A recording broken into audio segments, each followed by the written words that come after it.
Apa khabar rakyat Malaysia dan rakan-rakan seperjuang? Di belakang saya Bandar Perth, ibu kota Australia Barat. Lebih kurang 950 km arah itu ada Bukit Weld. Itu sebuah lombang dimiliki oleh syarikat Lynas. Dan syarikat tersebut, itulah perkara yang saya nak cakap pasal malam ini. Lynas ini, kamu semua sudah tahu, nak bikin ataupun sedang bina kilang di Gebeng, 5 minit utara dari Kuantan.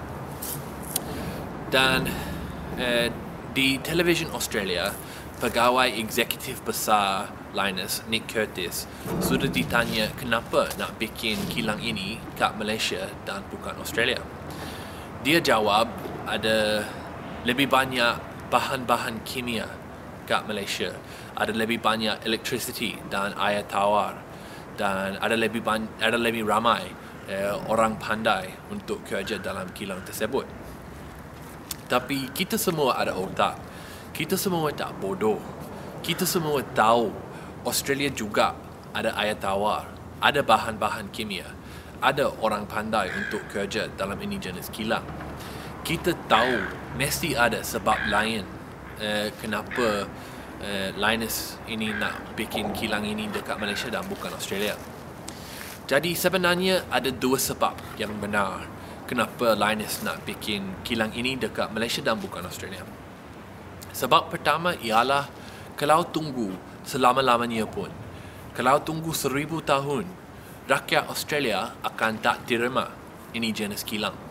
Kita tahu ini jenis kilang terkenal sebagai kilang yang bahaya dan kotor.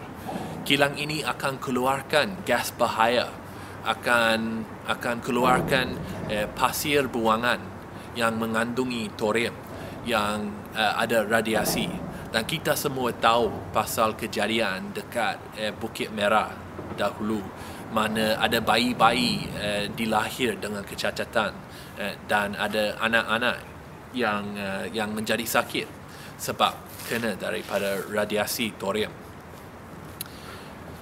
Jadi kita tahu itu sebab pertama kilang ini bikin di Malaysia dan bukan Australia. Sebab rakyat Australia selama-lamanya pun, awak semua mesti percaya kepada saya. Saya faham dengan rapat rakyat Australia. Mereka akan tak terima apa-apa pun kau nak buat, mereka akan tak terima. Apa-apa pun Lynas nak buat, rakyat Australia akan tak terima ini jenis kilang. Dan sebab kedua kenapa Lynas nak bikin kilang ini kat Malaysia dan bukan Australia ialah kerajaan Malaysia sudah menentu akan bagi Lynas 12 tahun tanpa cukai sebagai hadiah selamat datang ke Malaysia kot.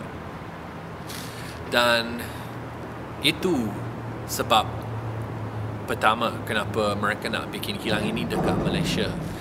Dan jadi soalan yang Nick Curtis mesti jawab ialah kalau rakyat Australia tak terima ini jenis kilang, kenapa rakyat Malaysia patut terima? Lagi-lagi soalan itu susah nak jawab kalau kita ingat penduduk Pahang yang akan menjadi jiran kilang ini langsung akan tak dapat apa-apa manfaat daripada kilang ini. Kalau Lynas tak bayar RM1 pun sebagai cukai kepada masyarakat, mana ada apa-apa sebab penduduk Pahang patut terima kilang ini. Dan apa yang terakhir saya nak cakap ialah bila pilihan raya umum berikutnya datang, saya harap rakyat Malaysia akan memperhati kepada isu-isu yang betul-betul kena kepada hidup rakyat Malaysia. Habislah kisah pasal siapa liwat siapa dan siapa membunuh perempuan Mongolia.